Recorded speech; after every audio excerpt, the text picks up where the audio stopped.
Imagine you could rewind time further and further back, past your birth, past the birth of your parents, past centuries and millennia.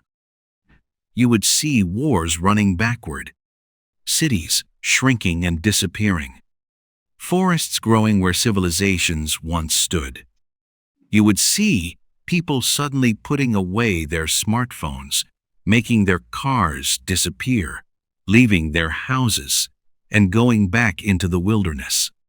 But wait, this is where our story begins, the incredible, impossible, breathtaking story of humanity.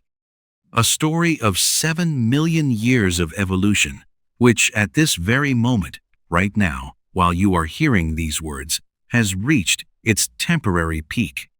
Before we begin, tell me in the comments what time it is where you are right now. Are you listening to this in the morning with your coffee, relaxed in the afternoon, or maybe late at night, when the world around you has become quiet?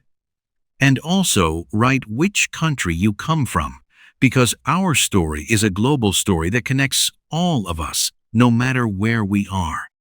Comment now, because you are part of this story. You are the temporary result of millions of years of human development. And today I am taking you on a journey through time. A journey that shows how extraordinary it is that you exist at all. Our story does not begin with a bang, but with a step. A small step in the African savanna about 7 million years ago. There, where today the sun shines over endless grasslands, our most distant ancestors did something revolutionary. They stood up on 2 legs. It was not spectacular. No applause. No fanfare, only a small ape that stood up and took 1 step. Then another and another, without being able to know it. That 1 step would change everything forever. The first Australopithecines, our early ancestors, were still far from being human. With brains no larger than that of a chimpanzee, they lay in small groups, gathered fruits and nuts, and fled from predators. Lucy, as we affectionately call one of them, lived more than 3 million years ago. She was only 1.20 meters tall. But she walked upright, and that made the difference. Why was that so important? Imagine walking through a dense forest. On 4 legs you only see trees and bushes directly in front of you. But when you stand upright, you suddenly overlook the whole landscape. You see dangers earlier, find food more easily, and can travel farther. Upright walking also freed our hands. Suddenly we could carry things, use tools, and shape our world. And then, about 2 million years ago, something magical happened. Our brains began to grow. Homo erectus was the first of our ancestors who truly looked like a human. Taller, slimmer, with a brain twice as large as Lucy's. And he did something no living creature on Earth had ever done before. He left Africa. Can you imagine that? Small groups of early humans bravely wandering into the unknown, across the Sinai Peninsula into Asia, through dangerous landscapes, past saber-toothed cats and mammoths. They had no maps, no idea what awaited them, only their courage and their primitive stone tools. These early wanderers settled across Asia. They learned to make fire, one of the most important discoveries in human history. Fire meant warm nights, cooked food, protection from predators. It meant that they could survive even in colder regions. Fire was our first tool for mastering nature. But the true revolution came about 300,000 years ago. In Africa, a new human species developed, Homo sapiens.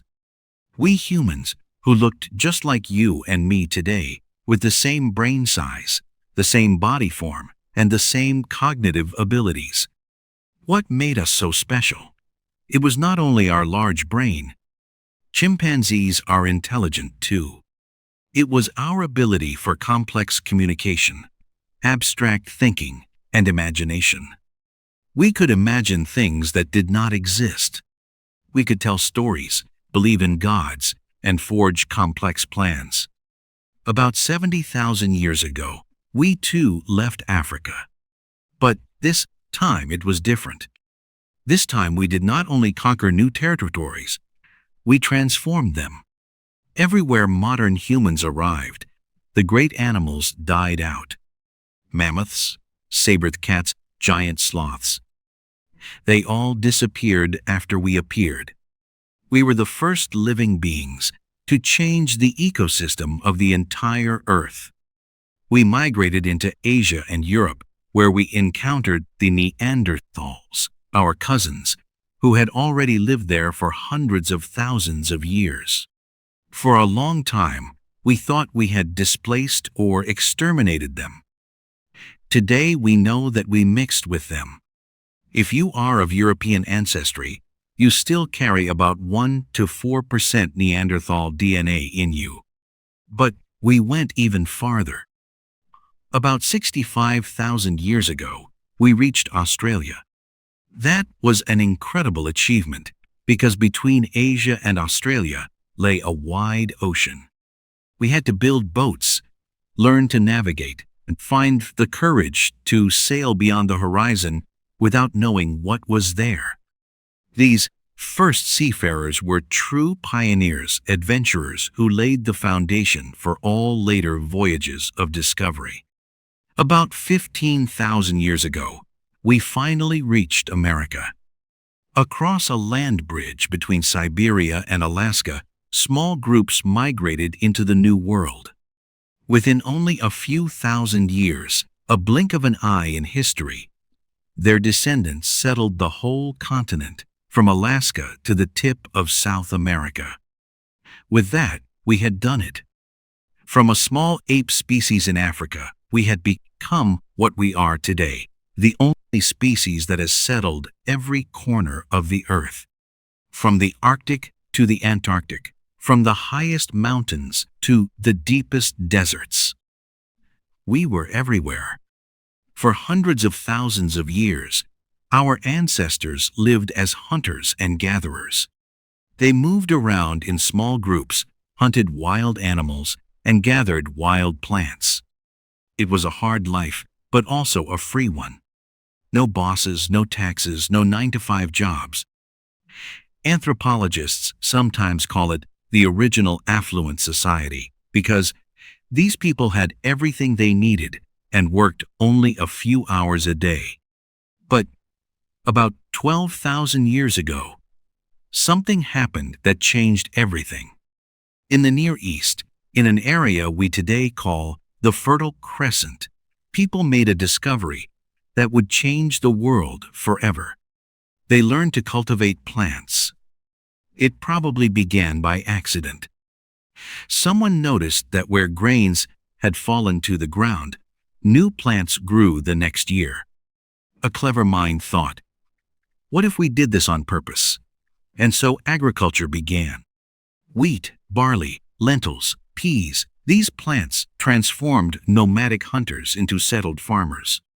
For the first time in human history, people could produce more food than they themselves needed. That created a surplus, and that surplus changed everything. If you have more food than you can eat, you can feed other people who do not produce food themselves. Suddenly, people could specialize. One became a potter, one a blacksmith, one a priest. The division of labor was born, and with it, civilization. But agriculture also brought problems.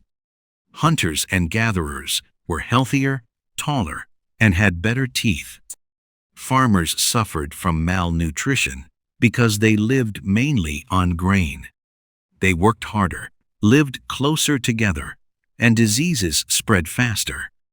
Why did they do it anyway? Because farmers could have more children. A hunter-gatherer tribe of 100 people could not stand against a farming village of 1,000 people. Agriculture was not better for the individual, but it was better for the group. And so, agriculture spread across the world. Independently of one another, people in China discovered rice cultivation. In Mexico, maize cultivation. In Peru, potato cultivation. And in New Guinea, banana cultivation. All over the world, people made the same revolutionary step from nomadism to settled life. With settled life came the first villages. Jericho, founded around 11,000 years ago, is one of the oldest cities in the world, with stone walls, towers, and organized streets. For the first time in history, people did not build only shelters for one night or one season. They built for eternity. And with the villages came something else: property. Hunters and gatherers owned only what they could carry, but farmers could store grain, collect tools, and build houses. For the first time, there were rich and poor people. Some had fertile fields, others had barren soils. Some were skilled craftsmen, others were not. This inequality led to new social structures. Chiefs emerged, then kings. Some people began to rule others. Politics was born, and with it, the first states. About 6,000 years ago, in the fourth millennium before our era, something extraordinary happened in the south of today's Iraq. Between the rivers Euphrates and Tigris, the first true cities in human history emerged. Uruk, Babylon, names that still sound like magic today. The Sumerians, as we call them, created the world's first high civilization. But what made a civilization? It was not only large cities, it was a whole system of innovations that all worked together. First, there was writing.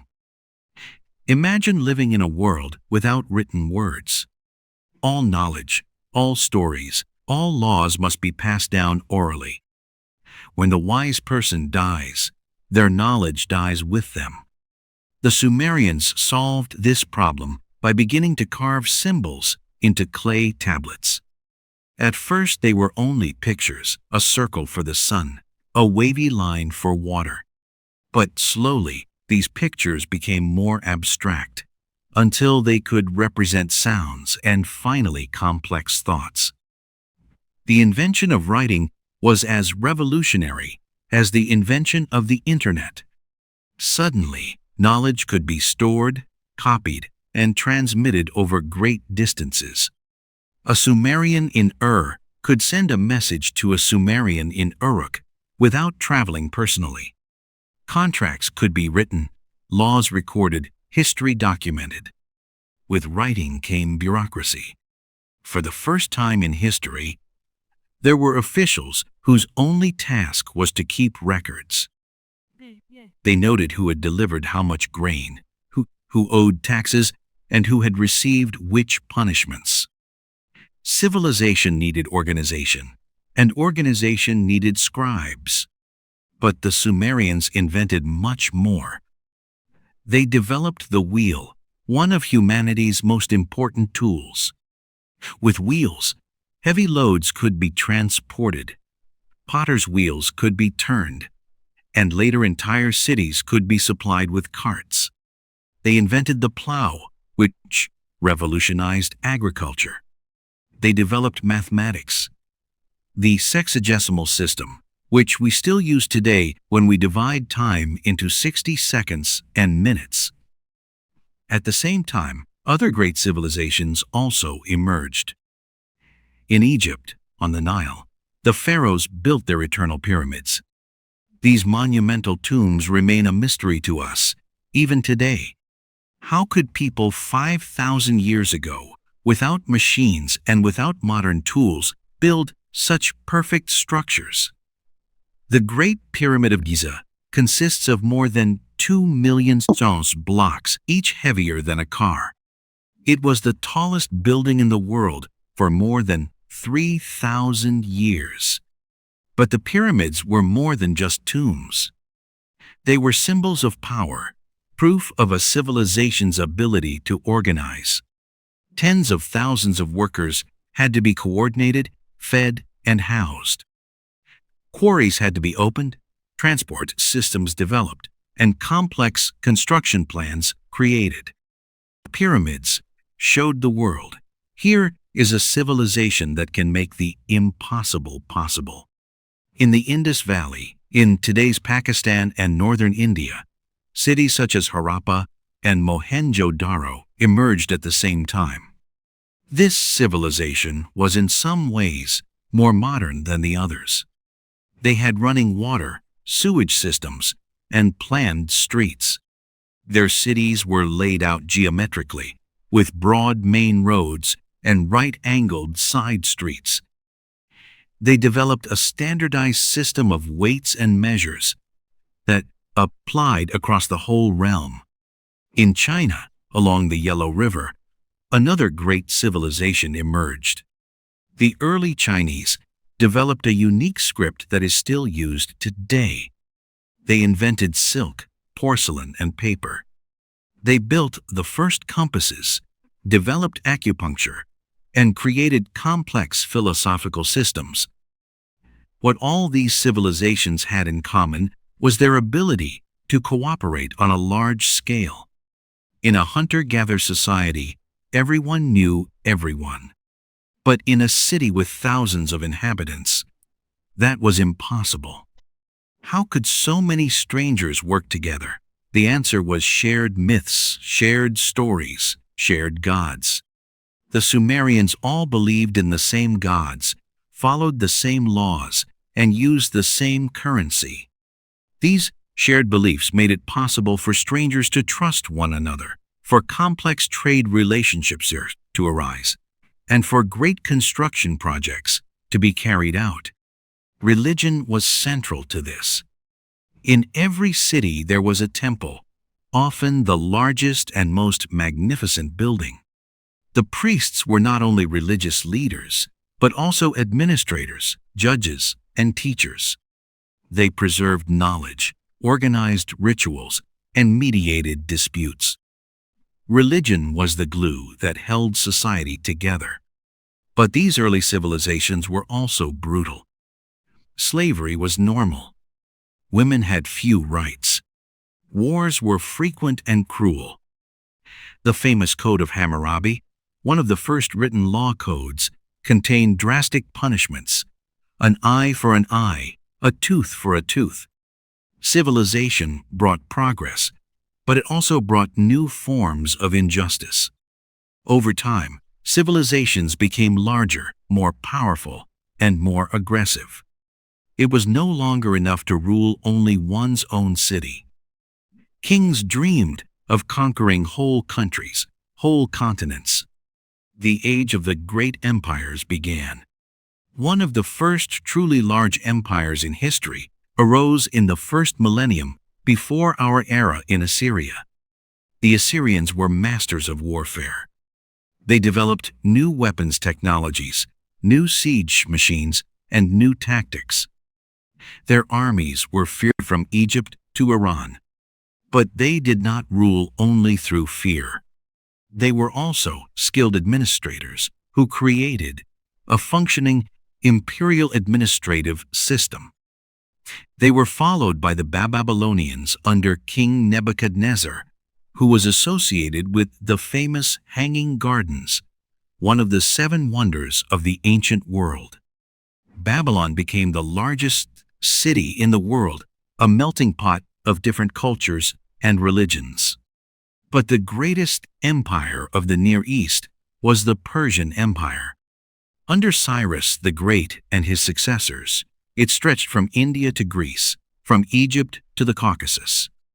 The Persians mastered a different art. They did not rule through oppression, but through tolerance. Every people was allowed to keep its own customs, worship its own gods, and speak its own language. That made the empire stable and long-lasting. At the same time, something completely different developed in Europe: the Greek polis culture. The Greeks did not create one great empire, but small, independent city-states. Athens, Sparta, Corinth. Each city was an independent state with its own laws, its own traditions, and its own identity. In Athens, something revolutionary happened: the invention of democracy. For the first time in history, free citizens were allowed to decide for themselves how they wanted to be governed. Of course, it was a very limited democracy. Women, slaves, and foreigners were not allowed to vote. But the principle was born. Power comes from the people, not from the gods or from birth. The Greeks also created philosophy. Socrates, Plato, Aristotle. These names stand for a new way of thinking. They no longer asked only, "What do the gods say?" but "What is right? What is true? How should we live?" They developed logic, ethics, and science. They laid the foundations for everything we today call Western civilization. But the Greeks also fought wars. The Persian Wars in the 5th century before our era, the battles of Marathon, Thermopylae, and Salamis, became legends. A few thousand Greeks defeated the most powerful empire in the world. How was that possible? The Greeks fought for their freedom. The Persians fought for their emperor. Motivation made the difference. Alexander the Great then brought Greek culture into the whole known world. In only 13 years, he conquered an empire that stretched from Egypt to India. But Alexander was more than just a conqueror. He was a visionary. He dreamed of a world culture in which East and West would merge. He married a Persian princess, encouraged his soldiers to marry local women, and founded dozens of new cities based on the Greek model. When Alexander died, his empire collapsed, but his idea survived. Hellenistic culture spread across 3 continents. Greek philosophy mixed with Oriental mysticism. Greek art with local traditions. For the first time, there was something like a world culture. In the West at the same time, a new power was rising: Rome. The Romans began as a small farming community in Italy. But they developed something others lacked: a perfect combination of military strength and political flexibility. The Roman legion was the best army in the world. Disciplined, well-equipped, tactically superior. But the Romans did not only fight, they integrated those they defeated. Whoever was conquered by Rome could become a Roman citizen. That was revolutionary. Other empires had rulers, and the ruled. Rome created a community. A Gaul, a Spaniard, an Egyptian could become a Roman senator if he had the ability. That made Rome incredibly strong and adaptable. In the 1st century before our era, Rome ruled the whole Mediterranean. Mare Nostrum, our sea, they called it. Rome became the largest city in the world, with more than 1 million inhabitants.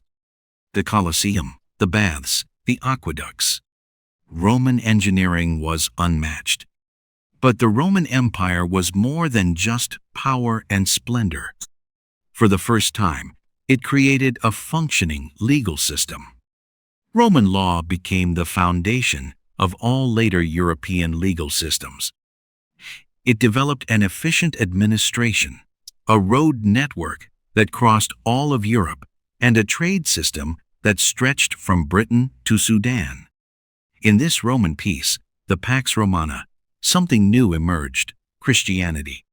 Jesus of Nazareth preached a message of love, forgiveness, and equality before God in a small province of the empire. His followers were at first only one small sect among many, but their message spread like wildfire through the empire. Why was Christianity so successful? It offered something the old religions did not offer: a personal relationship with God, the hope of life after death, and a community that considered all people, men and women, rich and poor, free people and slaves, equal. In a world full of injustice, that was a powerful message. While Rome ruled the Mediterranean, great spiritual movements arose in other parts of the world that still shape humanity today. It was as if humanity was searching at the same time for deeper answers to the questions of life. In India, a prince named Siddhartha Gautama taught a new philosophy. He was called Buddha, the Awakened One. His teaching was radical. All suffering comes from our desire, he said. Whoever overcomes desire reaches nirvana, a state of perfect peace. Buddhism spread from India across all of Asia and influenced millions of people. In China, Confucianism emerged at the same time. Confucius did not teach about gods or the afterlife, but about the right way to live in this world. How should a good ruler govern? How should a good son honor his parents? How should a society be organized? His answers shaped Chinese culture for 2.5 millennia. Taoism also arose in China, with a completely different message. Lao Tzu taught that the best way to live is the way of naturalness. Do not fight, but flow. Do not dominate, but adapt. Water defeats the hardest stone by patiently flowing around every resistance. In Persia, Zoroaster preached a religion that saw the world as a battlefield between good and evil. His teaching later influenced Judaism, Christianity, and Islam. The idea of one almighty God, the struggle between light and darkness, the idea of a last judgment, all of this goes back to Zoroaster. Judaism continued to develop at the same time. After the destruction of the first temple in Jerusalem and the Babylonian exile, it transformed from a tribal religion into a universal ethic. The prophets Isaiah and Jeremiah proclaimed a radical message. God does not care about sacrifices and rituals, but about justice and mercy. What does God require of you? Nothing other than to act justly, love kindness, and walk humbly before your God. All these religions and philosophies had something in common. They did not ask only, how do we survive? But, why do we live? What is the meaning of life? How should we treat others? They developed ethical systems, moral commandments, spiritual practices. That was a tremendous leap in human development. For the first time, people thought systematically about right and wrong. They developed conscience, compassion, and the idea of universal human rights. These spiritual revolutions were just as important as the technical revolutions. When the Roman Empire accepted Christianity in the 4th century of our era, the world changed fundamentally. Suddenly, a religion that preached love and forgiveness was connected with the greatest political power in the world. That had consequences that still echo today. Christianity spread north to the Germanic tribes, west to the Celts, and east to Armenia and Ethiopia. Everywhere, Christians built churches, founded monasteries, and translated the Bible into local languages. But Christianity also changed itself. It adopted philosophical ideas from Greece, organizational structures from Rome, and mystical traditions from the Orient. Christian thinkers, such as Augustine, Origen, and the Church Fathers, created a new synthesis of faith and reason.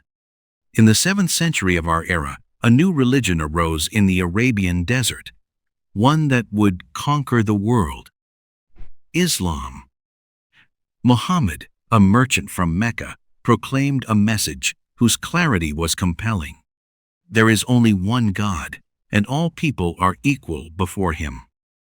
Islam spread with unprecedented speed.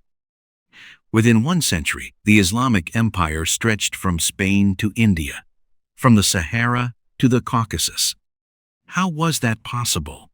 On the one hand, the Muslims offered something that attracted many people, a simple, clear message without complicated theology. On the other hand, they were tolerant toward other religions. Christians and Jews were allowed to keep their faith if they paid taxes. That was often better than the treatment they had received from their own rulers. Islamic civilization became a center of learning and science.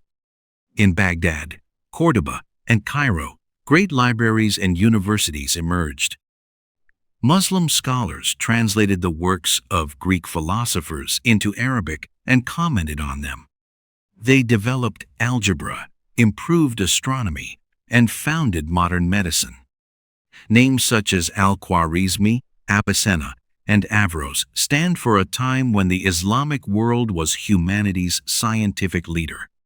They invented the astrolabe, improved navigation, and developed new surgical techniques. Without them, the later European Renaissance would have been impossible. At the same time, Europe sank into what we call the Dark Middle Ages. After the fall of Rome in the 5th century, the unity of the continent broke apart. Small kingdoms and duchies fought one another. Cities shrank, trade declined. The knowledge of antiquity fell into oblivion. But it was not all dark. In the monasteries, monks preserved the knowledge of antiquity. They copied manuscripts, taught reading and writing, and ran the first schools.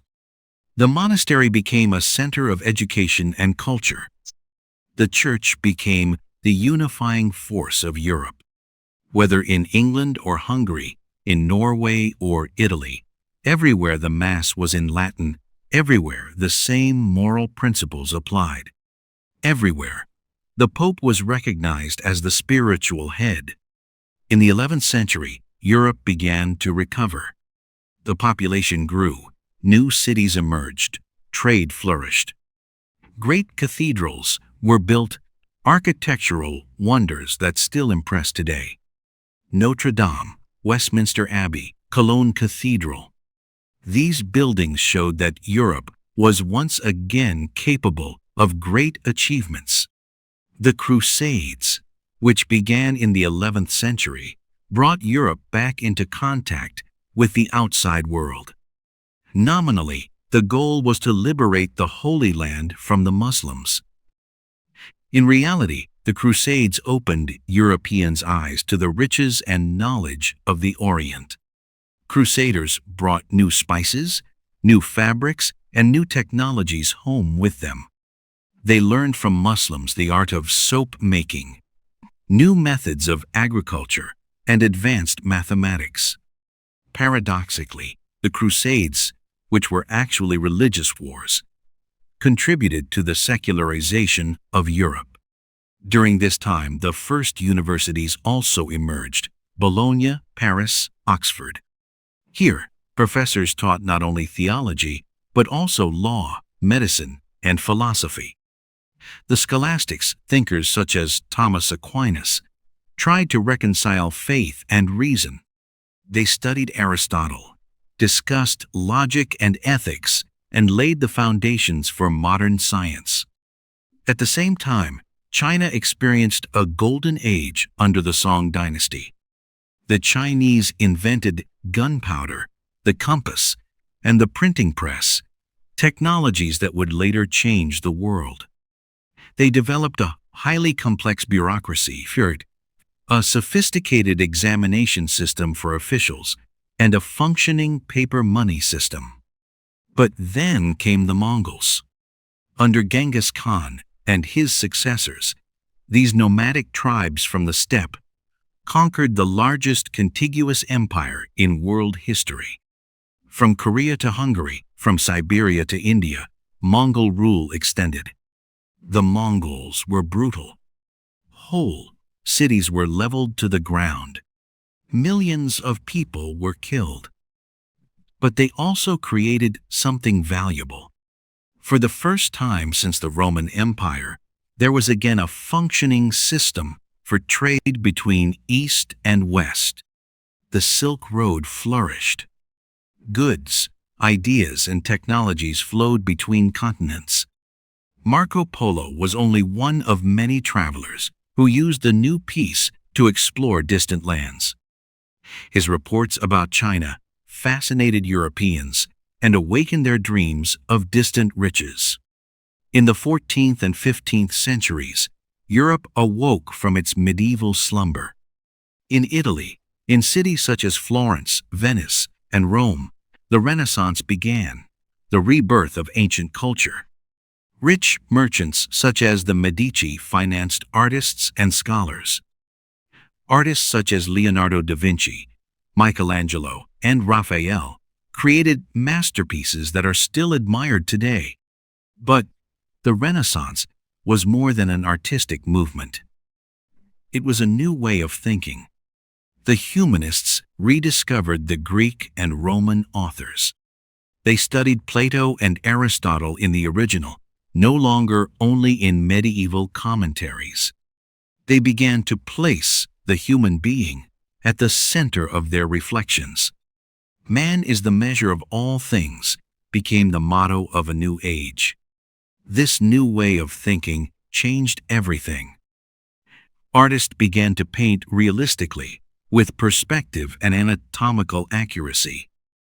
Scientists began to observe nature directly instead of only studying old books. Explorers dared to go out onto the open seas to find new continents.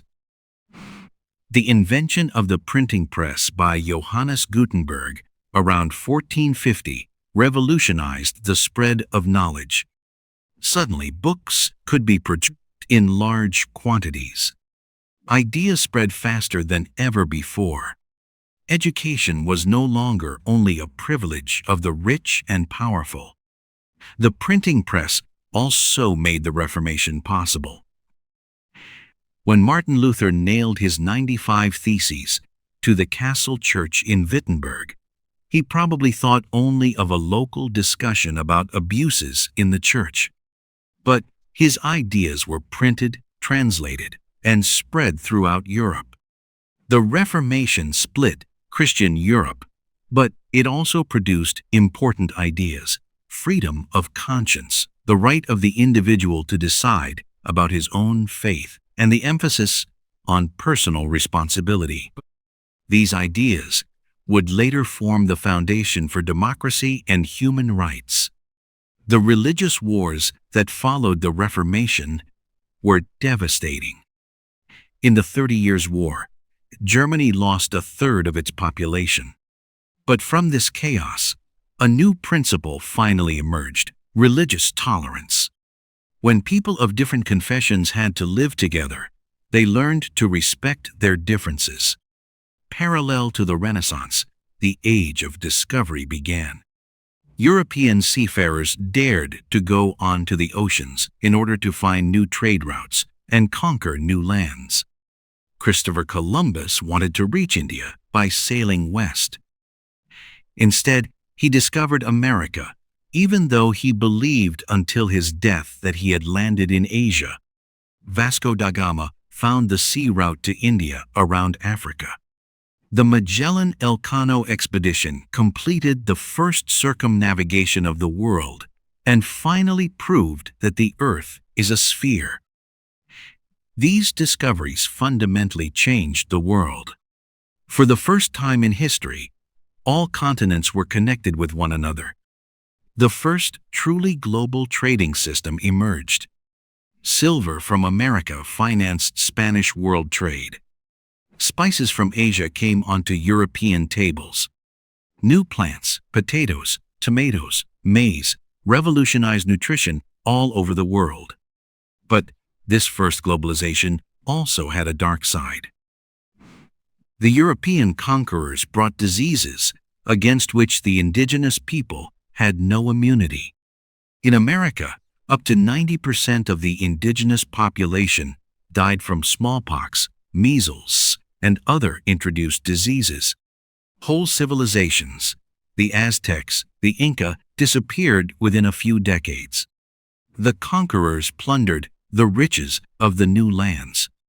Tons of gold and silver flowed to Europe and changed the global economy. But they also brought a new evil into the world: the transatlantic slave trade. Millions of Africans were captured, put in chains, and shipped to America to work on plantations. The slave trade became one of the greatest crimes in human history. It brought enormous wealth to a few and endless suffering to millions. But the Age of Discovery also produced new ideas. For the first time, people realized how large and diverse the world was. They encountered completely different cultures, different religions, different ways of life. That forced them to question their own beliefs. Montaigne, the great French philosopher, wrote, "Everyone calls barbaric what is not according to his own custom." The encounter with other cultures taught Europeans relativism, the realization that there are different ways of being human. In the 16th and 17th centuries, another revolution took place: the scientific revolution. For the first time in history, people began to study nature systematically, not in order to solve practical problems or answer religious questions, but simply to understand how the world works. Nicolaus Copernicus turned the old worldview upside down. The Earth, he said, is not the center of the universe. It revolves around the suns, like all other planets. That was not only an astronomical revolution, but a philosophical one. The human being was no longer the center of creation. Galileo Galilei pointed his telescope at the sky and saw things no human had ever seen before. The moons of Jupiter, the phases of Venus, the mountains on the moon. His observations confirmed the Copernican system and brought him into conflict with the Church. Johannes Kepler discovered the laws of planetary motion. The planets, he realized, do not move in perfect circles as the ancients had believed, but in ellipses. His mathematical laws described celestial mechanics with unprecedented precision. Isaac Newton brought all these insights together in a grand system. His Principia Mathematica, published in 1687, described a universe that functioned like a vast mechanism. The same laws that made an apple fall to the ground also moved the planets around the sun. Newton's success was overwhelming. For the first time in history, people could predict the future with mathematical precision. They could calculate when comets would return, when eclipses would occur, and how the tides would behave. This new science changed humanity's self-understanding. If nature followed laws that humans could discover, then the world was understandable, calculable, perhaps even controllable. The scientific method, observation, hypothesis, experiment, verification, became the most powerful method of finding truth humanity had ever developed.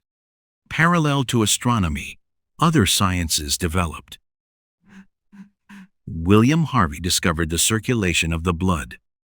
Antony van Leeuwenhoek improved the microscope and discovered a whole world of tiny living beings. Robert Boyle studied the properties of gases and helped found modern chemistry. At first, science was an occupation for wealthy gentlemen and curious amateurs. But gradually, scientific societies, scientific journals, and scientific institutions emerged. The Royal Society in London, the Académie des Sciences in Paris. Here, the greatest thinkers of the age met to discuss their discoveries. In the 18th century, in the Age of Enlightenment, people applied the scientific method to society as well. If nature followed laws, they asked, Were there not also laws for human coexistence? Laws that were more reasonable than old traditions and privileges? Immanuel Kant formulated the motto of the Enlightenment: Sapere aude, have the courage to use your own understanding. People should no longer blindly follow authorities, neither the church, nor the king, nor tradition. They should think for themselves, judge for themselves, decide for themselves. Voltaire fought against religious intolerance and for freedom of speech. I disapprove of what you say, but I will defend to the death your right to say it. This sentence, attributed to him, sums up the spirit of the Enlightenment. John Locke developed the theory of natural rights. All people, he said, are born free and equal. They have a right to life, liberty, and property. Governments exist only to protect these rights. If they do not do that, the people have the right to overthrow them. Montesquieu designed the system of separation of powers. Power, he argued, corrupts. That is why it should be divided among the legislative, executive, and judicial branches. Each power should control and restrain the others. Jean-Jacques Rousseau went even further. Man is naturally good, he claimed. Society makes him bad. But an ideal society based on the social contract could return human beings to their natural goodness. These ideas were revolutionary. They questioned the entire old order. If all people are born equal, why should some live as kings and others as peasants? If government exists only with the consent of the governed, why should people not be able to choose their rulers? The encyclopedists around Denis Diderot and Jean-Laurent d'Alembert collected all the knowledge of their time and made it accessible to everyone. Their encyclopedia was not only a reference work, but a weapon against ignorance, superstition, and tyranny. Adam Smith developed the foundations of modern economics. The wealth of nations, he argued, arises not through government plans, but through the invisible hand of the free market.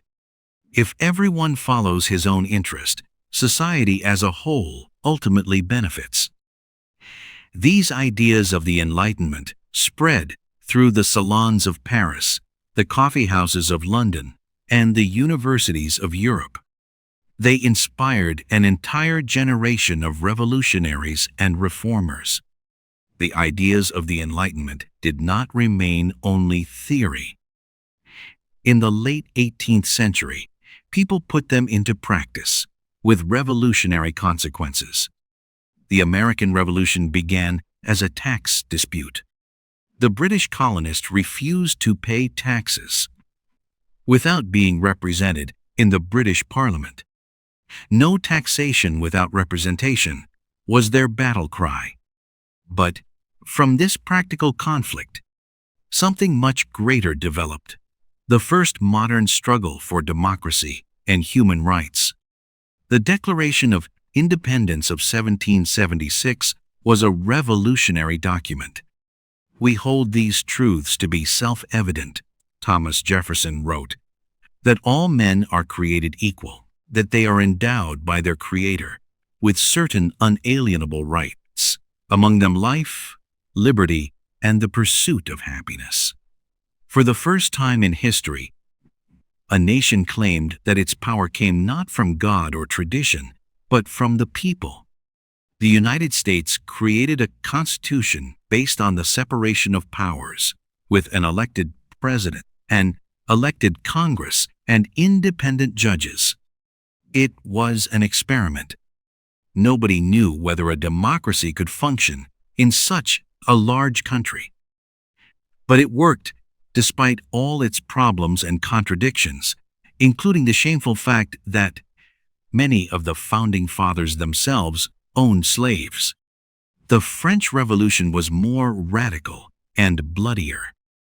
In 1789, the people of Paris stormed the Bastille and rang in the end of the old order. The revolutionaries proclaimed the Declaration of the Rights of Man and of the Citizen. Human beings are born free and equal in rights and remain so. But the revolution got out of control.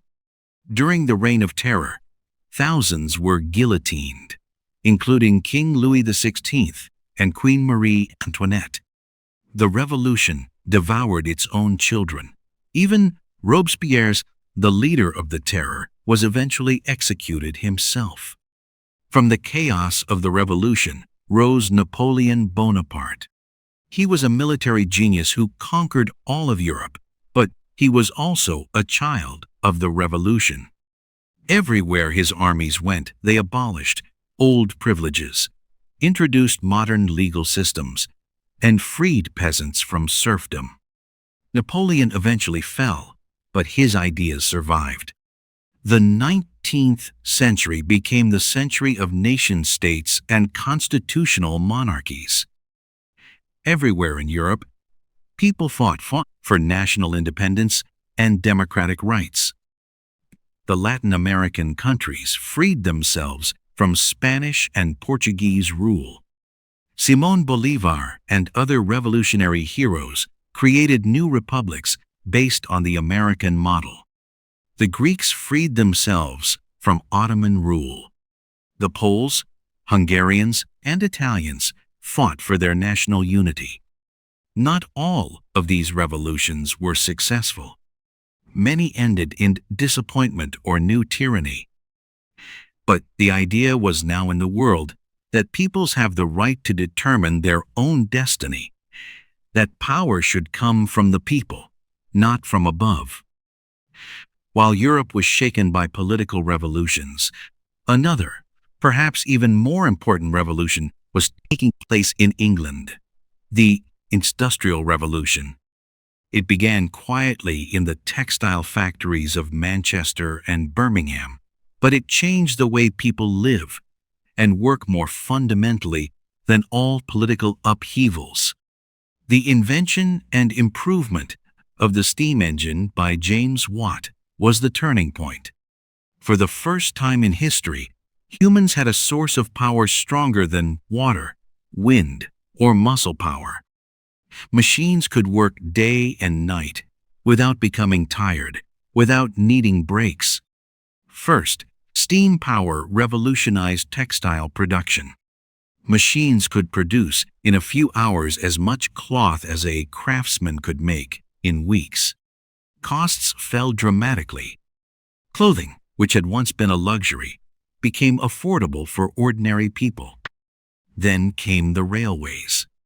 The first railway line between Liverpool and Manchester, opened in 1830, was a sensation. People could suddenly travel at 30 kilometers per hour, faster than any human had ever traveled before.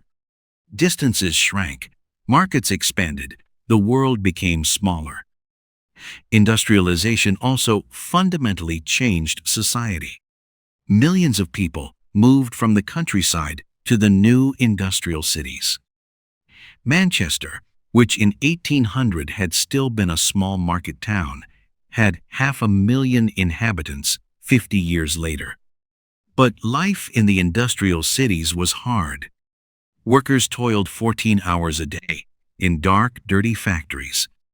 Children worked in mines and spinning mills. The air was polluted, the water contaminated. The slums overflowed with people living in miserable conditions. Industrialization created new social classes. The factory owners, the bourgeoisie, became immensely rich. The workers, the proletariat, lived on the edge of poverty despite their hard work. The old society of nobility, clergy, and peasants was replaced by a new society of capitalists and wage laborers. These new class conflicts led to new political ideas. Socialists, such as Henri de Saint-Simon and Charles, dreamed of a society in which the means of production would be owned collectively. Karl Marx and Friedrich Engels analyzed capitalism as a system of exploitation and predicted that it would soon be replaced by communism. But industrialization also brought undeniable advantages. Life expectancy rose, infant mortality fell. New medicines and medical procedures saved millions of lives. Education became more accessible. Newspapers and books became cheaper and spread widely. Above all, industrialization freed humanity from the scarcity that had plagued it for millennia. For the first time in histories, a society could produce more than its people needed for survival. That created the material foundation for prosperity, education, art, and culture. Industrialization spread from England across all of Europe and North America. Every country that industrialized became more powerful, richer, more influential. Germany became the dominant power in Europe through its industry. The United States became the greatest industrial power in the world. The 19th century was the century of progress. Never before had the world changed so quickly. New inventions followed one another: photography, the telegraph, the telephone, the light bulb, the automobile. Each of these inventions changed people's lives. The railway connected continents. The first transcontinental railroad in America was completed in 1869. Suddenly, people could travel from New York to San Francisco in a few days, a journey that had previously taken months. The telegraph made communication over great distances possible. The first permanent transatlantic telegraph cable was laid in 1866. Messages that had previously needed weeks to cross the Atlantic now arrived in seconds. Science made spectacular progress. Charles Darwin revolutionized our understanding of life with his theory of evolution. All living beings, he showed, are related to one another. They developed over millions of years through natural selection. The human being was not the crown of creation, but simply another species that had evolved from ape-like ancestors. Gregor Mendel discovered the laws of heredity. Louis Pasteur proved that diseases are caused by microorganisms. Dmitri Mendeleev arranged the chemical elements in his periodic table. Marie and Pierre Curie discovered radioactivity. Methods experienced a revolution. Anesthesia made painless operations possible. Antiseptics dramatically reduced infections. Vaccinations protected against deadly diseases. Cholera, plague, smallpox, diseases that had once wiped out whole peoples became controllable. The 19th century was also the century of great social reforms. Slavery was abolished in most countries. In Great Britain in 1833, in the United States in 1865 after a bloody civil war, in Brazil in 1888. Women began to fight for their rights. The suffragettes demanded the vote for women. Mary Wollstonecraft had already argued in 1792, in her Vindication of the Rights of Woman, that women possess the same rational abilities as men and therefore deserve the same rights. Workers organized themselves in trade unions and fought for better working conditions. The 8-hour day, paid vacation, workplace safety. All of this was fought for in the 19th century, often at great sacrifice. The century also saw the emergence of the modern nation-state. Germany and Italy were unified. New nations emerged in the Balkans. Nationalism became a powerful political force with positive and negative consequences. At the same time, the 19th century was the first century of true globalization. The Suez Canal, opened in 1869, shortened the sea route to Asia by thousands of kilometers. Steamships connected all continents. a global market emerged. But this globalization was unequal. The industrialized countries of Europe and North America dominated the rest of the world. China was forced to open its markets through the Opium Wars. India became the jewel of the British Empire. Africa was divided among the European powers. The imperialism of the 19th century brought progress on the one hand, railways, schools, hospitals in the colonies. But it also brought exploitation, oppression, and cultural destruction. Millions of people lost their independence and their traditional way of life. The 20th century began full of optimism. At the World's Fair in Paris in 1900, millions of visitors marveled at the wonders of modern technology. Electricity lit up the nights. Automobiles promised individual mobility. The Wright brothers had just made the first airplane fly. Humanity seemed to be on the verge of solving all its problems. But the century turned out differently from what its contemporaries had hoped. It became the century of extreme progress, but also of extreme violence. The First World War, which broke out in 1914, destroyed faith in progress. What was supposed to begin as a short, limited conflict became a 4-year slaughter. New weapons, machine guns, poison gas, artillery, turned the battlefield into hell on earth. 10 million soldiers died in this war that was supposed to end all wars. But it ended only one era, the era of European optimism and European dominance. New political systems emerged from the war. In Russia, the Bolsheviks under Lenin overthrew the Tsar and established the world's first communist state. They promised a society without classes, without exploitation, without war, but they brought forth new forms of tyranny. In Germany, defeat and economic crisis led to the rise of National Socialism. Adolf Hitler promised to make Germany great again, but his regime became one of the most criminal in history. The Holocaust, the systematic murder of 6 million Jews, was a rupture in civilization that showed what human beings are capable of. The Second World War, which began in 1939, was even more devastating than the first. More than 60 million people died. Whole cities were leveled to the ground. The end of the war came only through a new, terrible weapon, the atomic bomb. The atomic bombs of Hiroshima and Nagasaki ended the war, but they opened a new age of fear.